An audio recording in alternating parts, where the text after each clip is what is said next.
So, by special request, I'm making a construction tutorial, starting from the very basics. So, this is an XOR gate that has its input wired into one of its two outputs.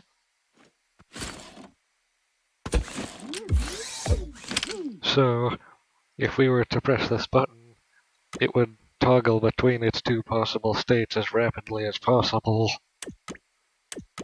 as you can see, which allows it to fall into one of two states and hold it indefinitely, and also be interacted with, which is perfect for holding memory. Up from that is the basic stack memory cell, standard. And so basically what this is, it is the XOR gate here, and these two gates here that take the value of the XOR gate and put it into this OR gate, and these are both AND. The OR gate then feeds back into the XOR gate. And the purpose of this is so that if this is given a 1 tick long pulse, it activates and resets. If this is given a 1 tick long pulse, it activates and resets. And so to demonstrate this, I built this this sort of crude debug rig. So it's easy to just input a value into it if you give it a 1 tick pulse. This is true for all self-wired XOR gates. And then there are two options from there. You can either push to right, or you can push to left. There's also a secret third option.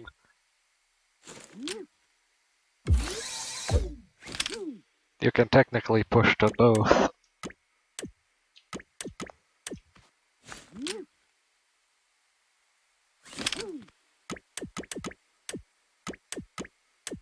That's strange. Oh yes, right.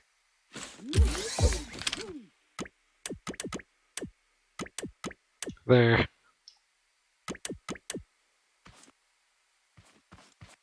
And actually, let's demonstrate how to generate a 1 tick pulse, because it's not as simple as it sounds. So traditionally, this is how a button works.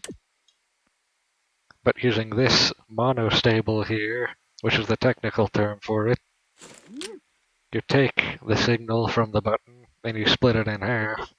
Now one half goes to an inverter and the other half goes to an AND gate, and the inverter also feeds the AND gate. So for one moment the AND gate has both of its inputs on, but then propagation delay allows for this to take 1 tick to turn off, which takes a 1 tick for this to turn off. And so the end effect is that you have this.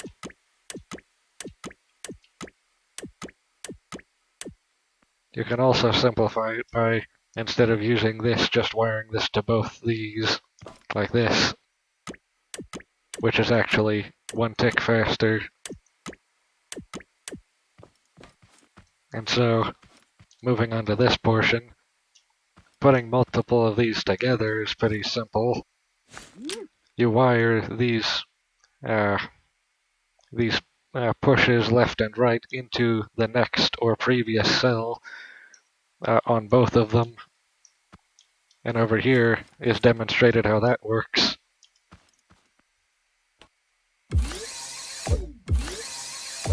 Just like that.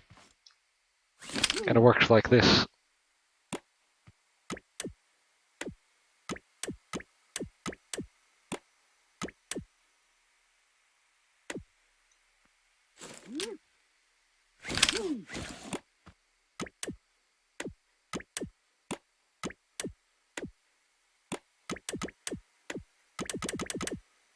It's actually really simple at its base architecture, but this is actually one of the secrets, the input method.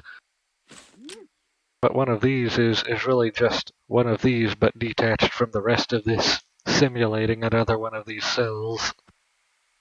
And so this is activated for one tick if the data input is on and the clock input is also on, which is identical to how this works.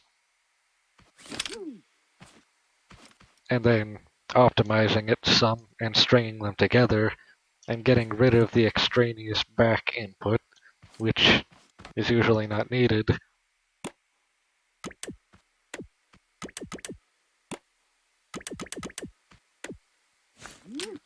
And you can see it's basically the same thing but more compact. And instead of wiring one of these to all of the cells, it wires to one of these, which is wired to all of the cells.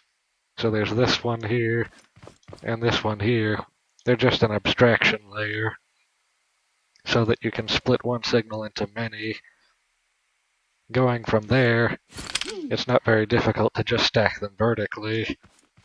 And the only real alteration you need to make is this part here, which is actually wired to the color corresponding version here. So these activate all the ones horizontally, and these activate all of those vertically. Actually, to demonstrate, uh, I think you can infer how this would work based on this over here. And that's pretty much everything. There's also some other modifications you can make to turn this into a cycling memory so that it rotates around.